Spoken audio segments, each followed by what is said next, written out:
I just finished watching Audio Workshop 7 Speed Settings JavaScript Playback Rate tutorial by Adam Curry, and I wound up coming up with this. Now this is the player that I did before, and then this is an H2 header tag that I styled in CSS to give it this pink and black linear gradient background, and then it's set up showing you as it's playing a track. It gives you what track it is and the name, and then as it gets to the end it moves to the second track, moves to the third track. This was all previous stuff. This down here at the bottom, I added another H2 header tag, and inside it I put this little drop down list thing, and this is what his tutorial 7 was all about. And it's really easy. It was so easy to add this, and it was funny because listening to these songs at 0.5 speed, normal speed, 1.5 speed, and 2 times the speed, it was just funny.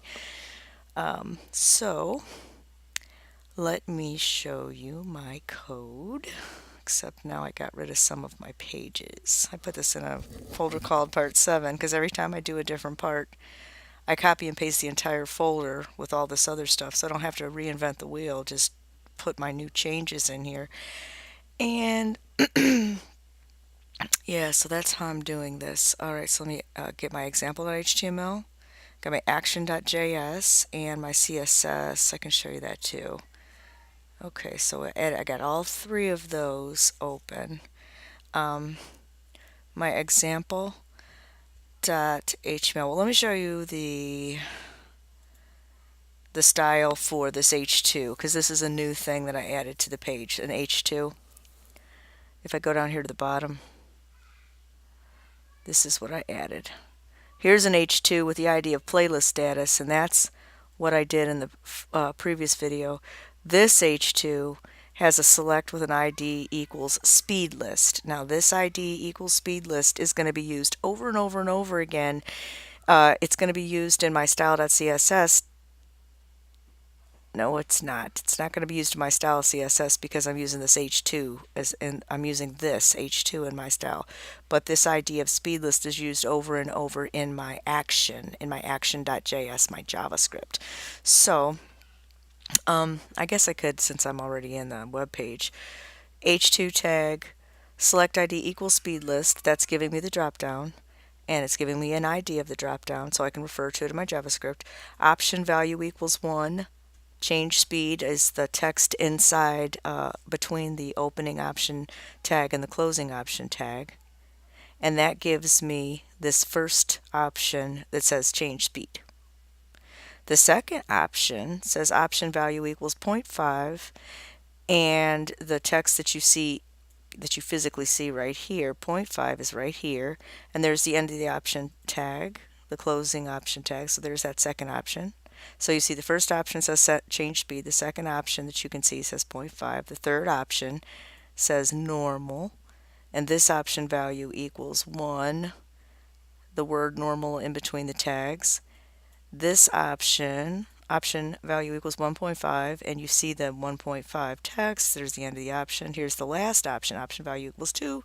You see the 2 down here, and then you close the option tag, you close the select tag, you close the H2 tag, which closes this whole pink and black extra H2 that I added, end of body, end of HTML. Okay, so there was the added portion for this little last piece. So I can pretty much get rid of that. The style, if I go to the bottom of my style.css style sheet, here's all the style for my H2. So every time I use an H2 tag, it's going to get all this every time, every single time. If I make 10 different H2 tags, they're going to be 10 different little things like this that have the pink, that have a linear gradient to black. Border 5 pixels pink outset. There's one statement. Marginato is the second statement. Height 40 pixels.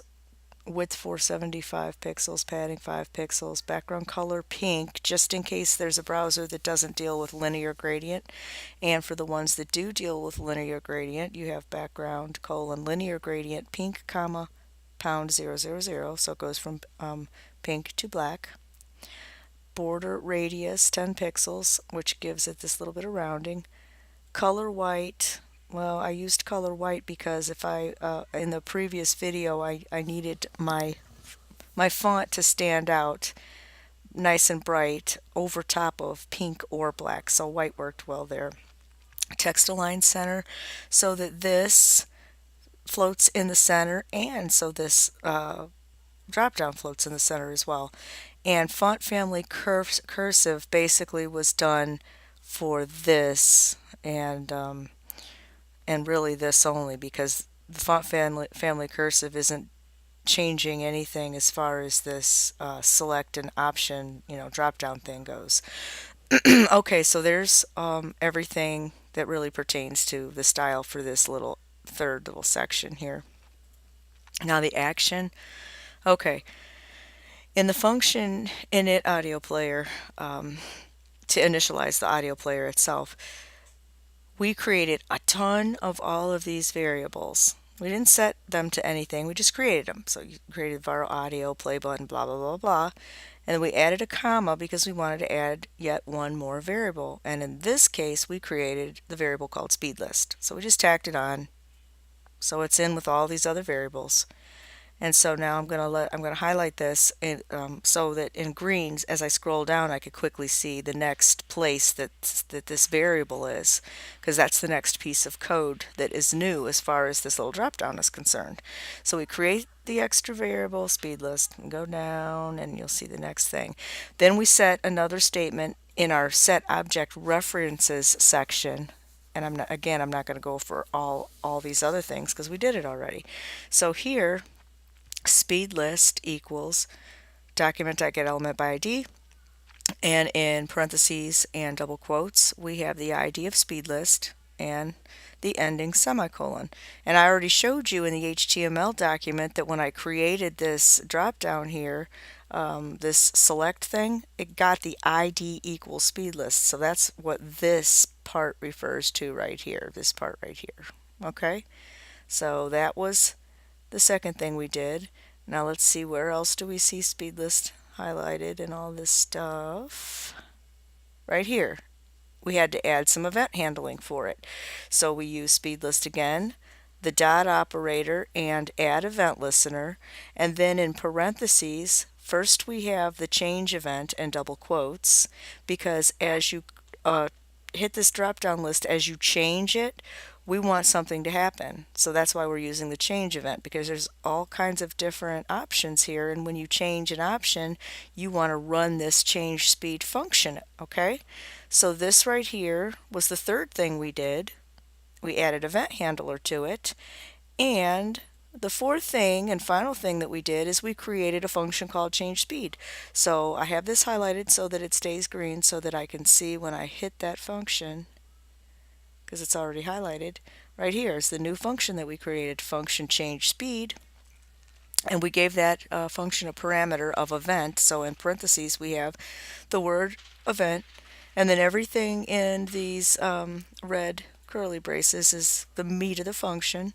So we have audio.playback_rate equals event.target.value, and I don't know why I don't have a semicolon there, because you need to end the statement.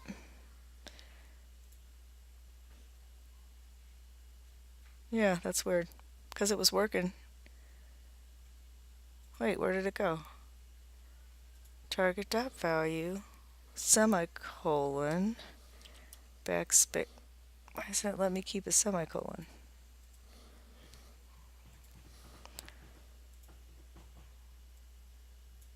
Okay, so there's the whole function. Function change speed, event, audio.playback_rate equals event.target.value, so that it's dynamic. Let me make sure I didn't ruin anything. Okay, I'm hearing this song. Let me speed it up. You can't hear it, but I can, and it's really funny to hear it go speeding up that quick. Now the thing that I noticed is that when this goes to the end of the track, and then it's going to move to track 2, if I'm not mistaken, I think it defaults to the natural speed And I think you have to hit this drop down list again if you want to change the speed. Yeah, yeah. So when the second track goes, it's not still going at twice the speed. You actually have to go down here and do a change, and then it'll work. So I really don't really care. The drop down list still works, and it's funny. But I thought it was interesting, a little addition. And he points out in his tutorial that in YouTube, the YouTube itself utilizes this exact same code. If you go here to the settings in your YouTube channel or any YouTube channel, you can go to speed here, and you've got 0.25, 0.5, normal, 1.25, 1.5, and 2. My code basically did almost all of those, and he says you can create your own increments. You can have as many increments as you want. You could do it by increments of 0.1, 0.2, 0.3. I mean, if you want to have that many increments, you don't have to, but you can make as many of these as you want. So that's a fun little thing, and it didn't take very long. Now I'm gonna close with this video, and then I'm gonna watch his audio workshop 8 and see what I can add to my player at that point. But yeah, fun.